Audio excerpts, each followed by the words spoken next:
റഫീഖ് സലഫി സുന്നി ആയോ എന്നാണ് ഒരു സംശയം. കാരണം റഫീഖ് സലഫി പറയുന്നത് സുന്നികളായ മാതാപിതാക്കളെ അവർ മുശ്രിക്കാണെന്ന് പഠിപ്പിക്കുന്നില്ല, അവരെ മദ്രസയിൽ അങ്ങനെയൊന്നും പഠിപ്പിക്കുന്നില്ല എന്നാണ് റഫീഖ് സലഫി പറയുന്നത്. നോക്കാം നമുക്ക് റഫീഖ് സലഫി അങ്ങനെ പറയാനുണ്ടായ കാരണം ഒരു ഉസ്താദിൻ്റെ പ്രഭാഷണമാണ്. ഏതായാലും ഉസ്താദിൻ്റെ പ്രഭാഷണവും കേൾക്കാം, ശേഷം റഫീഖ് സലഫിയുടെ വാക്കുകളും നമുക്ക് കേൾക്കാം. ബിദ്അത്തുകാരന്റെ മദ്രസയിലേക്ക്, പുത്തൻവാദിയുടെ മദ്രസയിലേക്ക് നമ്മുടെ മക്കളെ പറഞ്ഞയക്കരുത്. അതിലൂടെ അവന്റെ ഈമാനിനെയാണ് നിങ്ങൾ നശിപ്പിച്ചു കളയുന്നത്. ഗൗരവമായി മനസ്സിലാക്കാനാണ്, നമ്മുടെ മക്കൾ നന്നാകാനാണല്ലോ നമ്മൾ മദ്രസ വിടുന്നത്. അത് പുത്തൻവാദിയുടെ മദ്രസയിലായാലോ, അവിടെ TV ഉണ്ട്, ഫ്രിഡ്ജ് ഉണ്ട്, എല്ലാ സംവിധാനങ്ങളും ഉണ്ട്. അതിനെ കടത്തിവെട്ടുന്ന സംവിധാനങ്ങൾ ഇന്ന് മദ്രസകളിലുണ്ട്. എന്തോ ആയിക്കൊള്ളട്ടെ, ഭൗതിക സൗകര്യങ്ങൾ അവിടെ കൂടുതലുണ്ട് എന്ന് പറഞ്ഞ് പുത്തൻവാദികളുടെ മദ്രസകളിലേക്ക് പറഞ്ഞയക്കുന്ന ഉപ്പമാരെ, എന്നെ കേൾക്കുന്ന വല്യുപ്പമാരെ, നിങ്ങൾ ആ കുഞ്ഞിന്റെ ഈമാനിനെയാണ് നശിപ്പിച്ചു കളയുന്നത് എന്ന് ഓർമ്മ വേണം. ആ കുഞ്ഞിന്റെ കൈയും പിടിച്ച് ആ മദ്രസയിലേക്ക് ചെല്ലുമ്പോ പുത്തൻവാദിയുടെ മദ്രസയിൽ നിന്ന് പഠിപ്പിച്ചു കൊടുക്കുന്നത് ഈ നിന്നെ കൈ പിടിച്ചുകൊണ്ടുവന്ന വാപ്പ മുശ്രിക്കാണ് എന്നാണ്. ശരിയല്ലേ? ഉസ്താദ് സംസാരിക്കുന്നത് സുന്നിയായ രക്ഷിതാക്കളോട് സുന്നി പള്ളിയിൽ വെച്ചാണ്. അപ്പോൾ സ്വാഭാവികമായും ഈ സുന്നികളായ രക്ഷിതാക്കൾ യാ ഗൗസ് യാ മുഹയ്യദ്ദീൻ അബ്ദുൽ ഖാദിർ ജീലാനി എന്നടക്കം കുത്തുബിയത്തിലടക്കം അതുപോലെ മറ്റ് പല ഘട്ടങ്ങളിലും മഹാന്മാരെ വിളിച്ച് സഹായം തേടുന്നവരാണ്.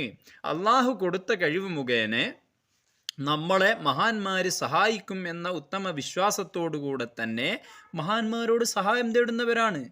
അത് അള്ളാഹു അവരെ നമുക്ക് സഹായികളായി വെച്ചു. അത് അള്ളാഹുവിൻ്റെ തീരുമാനമാണ്.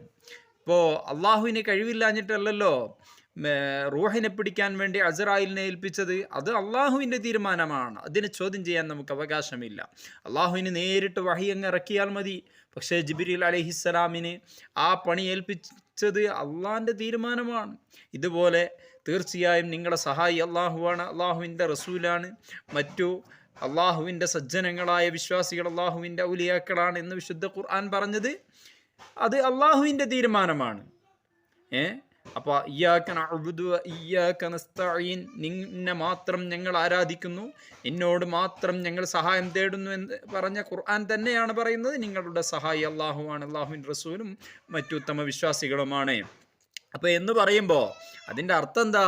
അള്ളാഹുവിനോടുള്ള സഹായതേട്ടം തന്നെയാണ് ഈ സഹായതേട്ടം ഒക്കെയും. എന്ന് പറഞ്ഞാൽ വമാ റമൈത ഇത് റമൈത വലാകിന്നല്ലാഹ റമാ, അള്ളാഹുവിൻ്റെ റസൂൽ സല്ലല്ലാഹു അലൈഹി വസല്ലമ തങ്ങൾ രക്ഷപ്പെടാൻ വേണ്ടി, അഥവാ ശത്രുക്കൾ വളഞ്ഞ ഘട്ടത്തിൽ രക്ഷപ്പെടാൻ വേണ്ടി മണലെടുത്ത് യാസീനിലെ ആദ്യ ഭാഗം ഊതി ശത്രുക്കളുടെ നേരെ എറിഞ്ഞ ആ സംഭവത്തെക്കുറിച്ച് ഖുർആൻ പറയുന്നത്, നബിയെ അങ്ങ് എറിഞ്ഞപ്പോൾ അങ്ങ് എറിഞ്ഞപ്പോൾ യഥാർത്ഥത്തിൽ അങ്ങല്ല എറിഞ്ഞത്, നാം ആണ് എറിഞ്ഞത്. അപ്പൊ സുന്നികളെ സംബന്ധിച്ചിടത്തോളം എല്ലാ സഹായവും അള്ളാഹുവിൽ നിന്നാണ്. അപ്പൊ ഇവിടെ മുഹ്യിദ്ദീൻ ഷേഖിനോട് സഹായം തേടുമ്പോഴും ആ സഹായിക്കാനുള്ള കഴിവൊക്കെ കൊടുത്ത അള്ളാഹുവാണ്. അത് അള്ളാഹുവിൻ്റെ സഹായമാണ് അദ്ദേഹത്തിലൂടെ കിട്ടുന്നത്. മുഹ്യിദ്ദീൻ ഷേഖിന് സ്വന്തമായി ഒരു കഴിവുമില്ല. മുത്തുനബി സല്ലല്ലാഹു അലൈഹി വസല്ലമ തങ്ങൾക്ക് പോലും സ്വന്തമായി ഒരു കഴിവുമില്ല. പക്ഷെ അള്ളാഹു കഴിവ് കൊടുത്ത് ആദരിച്ചു. നമുക്ക് തന്നെ വ്യത്യസ്തമായ കഴിവുകളാണ് തന്നത്. എനിക്ക് തന്ന കഴിവായിരിക്കില്ല അടുത്ത മറ്റൊരാൾക്ക് കൊടുക്കുന്നത്. അപ്പം അയാൾക്ക് അള്ളാഹു എന്നേക്കാൾ കൂടുതൽ കഴിവ് കൊടുത്തിട്ടുണ്ടാകും. എന്നേക്കാൾ കുറഞ്ഞ കഴിവ് കൊടുത്ത ആളുകളും ഇവിടെയുണ്ട്. പക്ഷേ അള്ളാഹുവിൻ്റെ ഔലിയാക്കൾക്ക് അള്ളാഹു അപാരമായ കഴിവുകൾ കൊടുത്ത് ആദരിച്ചു. അത് അള്ളാഹുവിൻ്റെ തീരുമാനമാണ്. അതിനെ നിഷേധിക്കാൻ നമുക്ക് സാധ്യമല്ല. ഏതായാലും അടുത്ത അദ്ദേഹം പറഞ്ഞത് ശരിയാണ്. ഇനി ഇതിൽ സലഫിക്കുള്ള പ്രശ്നം എന്താണെന്ന് നമുക്ക് നോക്കാം. നോക്കൂ നിങ്ങൾ, കളവ് പറഞ്ഞുകൊണ്ട് പാവപ്പെട്ട ജനങ്ങളെ പറ്റിക്കുകയാണല്ലോ ഈ പണ്ഡിത വേഷധാരിയായ ഈ ഒരു ചങ്ങാതി. നാണമില്ലേ ചങ്ങാതി ഈ നിലക്ക് കളവ് പറയാൻ? കളവ് പറയുന്നത് ആരാണ് സലഫി? ഇദ്ദേഹം പറഞ്ഞത് ശരിയല്ലേ? നിങ്ങൾ മുശ്രിക്കാണെന്ന വാദം നിങ്ങൾക്കില്ലേ? അഥവാ സുന്നികളായ രക്ഷിതാക്കൾ അവർ മുഹ്യിദ്ദീൻ ഷേഖിനെയും മഹാന്മാരെ വിളിച്ചു തേടുന്നവരാണെന്ന് ഉറപ്പാണ്. അപ്പോൾ അവർ അങ്ങനെ ചെയ്താൽ അവർ മുശ്രിക്കാണെന്ന് നിങ്ങൾ പ്രസംഗിച്ചിട്ടില്ലേ, പറയാറില്ലേ, നിങ്ങൾ പഠിപ്പിക്കാറില്ലേ? എന്നിട്ട് നിങ്ങൾ എന്തിന് കളവ്? ആരാ പറയുന്നത്? നിങ്ങളോ അല്ലെങ്കിൽ അദ്ദേഹമോ? ഈ അടുത്ത് നിങ്ങൾ ഹുദവിയുടെ പേരിൽ, നിങ്ങൾ സിംസാറുൽ ഹക്ക് ഹുദവിയുടെ പേരിൽ നിങ്ങൾ കളവ് പറഞ്ഞില്ലേ, നിങ്ങളതിനെ വളച്ചൊടിച്ചില്ലേ? എന്നിട്ട് നിങ്ങളതിന് ഒരുപാട് ഇമാമിങ്ങൾ ഇതിനെ വ്യാഖ്യാനിക്കൊണ്ട് നിങ്ങളെ ഒരു നിർജീവമായ സുന്നത്തിനെ പുനർജീവിപ്പിക്കുന്നതിനുള്ള തെളിവാണെന്ന് പറഞ്ഞ് നിങ്ങൾ കൊണ്ടുവന്നത് എന്താണ്? അവിടെ എവിടെയാണ് അങ്ങനെയുള്ള തെളിവാണ്, അതിനുള്ള തെളിവാണ് ഈ ഹദീസ് എന്ന് പറഞ്ഞത്?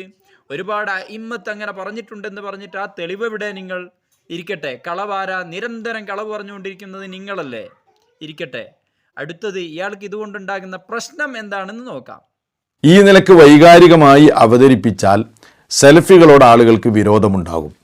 അവരുടെ മദ്രസകളിലേക്ക് കുട്ടികളെ പറഞ്ഞയക്കൂല. ഇങ്ങനെ ഈ നിലക്ക് വാപ്പാനെ മുശ്രിക്കാക്കുന്നുണ്ട്, വാപ്പാക്ക് വേണ്ടി അല്ലെങ്കിൽ ഉമ്മാക്ക് വേണ്ടി പ്രാർത്ഥിക്കൂല എന്നൊക്കെ പറഞ്ഞത് സാധാരണ ഈ മുസ്ലിയാക്കന്മാരുടെ സ്ഥിരം അടവാണ്. ഇപ്പം നിങ്ങൾ കേട്ടില്ലേ? ഇങ്ങനെ അഥവാ പ്രസംഗിച്ചു കഴിഞ്ഞാൽ എന്ത് ചെയ്യില്ല? വഹാബികളുടെ അഥവാ സലഫികളുടെ സ്കൂളിലേക്ക്, മദ്രസയിലേക്ക് എന്ത് ചെയ്യൂല? സുന്നികൾ പറഞ്ഞയക്കൂല. അവരോട് വിരോധം ഉണ്ടാകും. ശരിയല്ലേ? വിരോധം വേണ്ടേ നിങ്ങളോട്? കേരളത്തിൽ 1900 വരെ അഹ്ലുസുന്നത്തി വൽ ജമാഅത്തിൻ്റെ ആശയാദർശത്തിൽ മാത്രം ജീവിച്ച സുന്നി സമൂഹത്തെ ശിഥിലീകരിച്ച വിഭാഗമല്ലേ നിങ്ങൾ? സുന്നികളല്ലാത്തൊരു വിഭാഗം നേരിട്ട് സ്വഹാബത്തിൽ നിന്ന് ദീന് പഠിച്ച കേരളത്തിലുണ്ടായിരുന്നോ?